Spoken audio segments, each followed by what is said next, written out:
Soc la Irene Torra, soc a la Universitat de Zadar, a Croàcia, i he estat 2 cursos i de fet aquest any ja plego.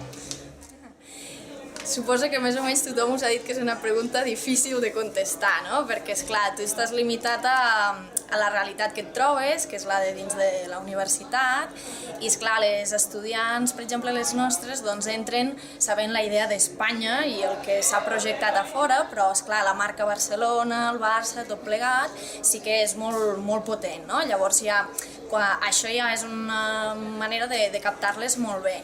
Fora de la universitat, doncs, a veure, es coneix cada vegada més per tot el que va sortint als diaris, tot el procés independentista, se sent a parlar, sí que s'ha comentat últimament, també perquè Croàcia ara recentment ha entrat a la Unió Europea i de fet s'ha volgut preguntar també a la política croata en general com veuen aquest procés, no? Ara que ells com a país independent hi han pogut accedir, com ho veuen també per als catalans. De moment no es mullen gaire, diguem-ho així, no? Perquè tenen altres problemes per preocupar-se, però sí que en tenen alguna idea, sí.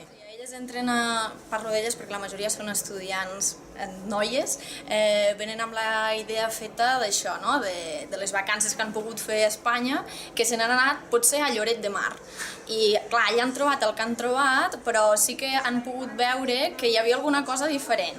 I esclar, això els xoca una mica, no? I tu els presentes bé, doncs que més enllà del que coneixen, doncs hi ha moltes qüestions culturals que els poden agradar, des dels castellers, des del jaleo, des de les falles, és igual, més folclòric o menys, depèn de com ho presentis, i sí que, clar, són motius que tu busques ja que siguin cridaners perquè els puguin atraure i que els cridi l'atenció. És que, esclar, com que tot gairebé són novetats, sempre els interessa alguna cosa a uns o a altres, no? No sabria dir-te exactament un sol element o un sol motiu.